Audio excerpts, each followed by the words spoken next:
Investors have come back in anticipation of this change of government. The stock market is up nearly 50% since the beginning of the year. Yields in the 10 years are just above 2% at about a 2.2, 2.18. They were only 2.5 a couple of weeks ago. So there has been a clear positive sentiment towards a change of government, back away from the populist to a more conservative structure. And I think this is very well merited and very optimistic. My issue is that markets should be aware and not complacent, because it will be a tough job. There are some low-hanging fruit for Mitsotakis to win through, but still there's going to be some structural changes in terms of dealing with bureaucracy, regulation. It will take time, and Syriza will be there and as an opposition party, so one needs to be aware of that. If we just pick through Mitsotakis' campaign pledges, he promised to slash some of the bailout taxes, reform the bureaucracy in Greece, facilitate bank loans to businesses, and effectively one of the big measures, I think, is trying to just bring more capital back into Greece. And we saw that flight of capital, I think, right back in 2015 when money just fled the country. Do you think that we can see stronger growth rates? Because the measures now suggest that you could see growth around 4% if he is successful in achieving some of these measures. There will need to be some tough negotiations with the Europeans. And the great thing about Mitsotakis is that he's got a clear majority.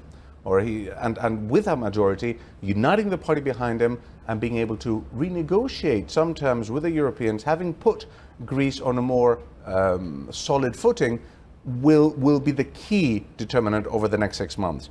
It'll be difficult to pass through all of those measures, but picking off some low-hanging fruit, and with these renegotiating some of the terms, easing some of the criteria, may help Greece to sort of push beyond that sort of 2% growth cap, which investors, myself included, foresee. And yet, Alexis Tsipras, good morning to you, wasn't as bad as the Europeans feared. They feared all kinds of things back in 2014, early 2015 as well, when the man who was one of the first big populists in Europe, actually, to get into power, came into power. So, I mean, and he stuck to the primary surplus and stuck to the European rules. So, I mean, is there so much that Mr. Mitsotakis can do and will be able to push through domestically that actually Alexis Tsipras hasn't done? The reason I mention this is because everyone comes in talking about we're going to slash bureaucracy, improve the taxation regime, we're going to stop the corruption, we're going to stop the non-payment of taxes. But actually many politicians beforehand, including, dare I say it, family members of Mr.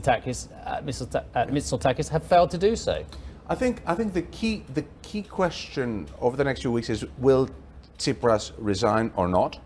I do not think he will resign from leader of the opposition or head of Syriza, and as a result he will maintain a unified opposition front.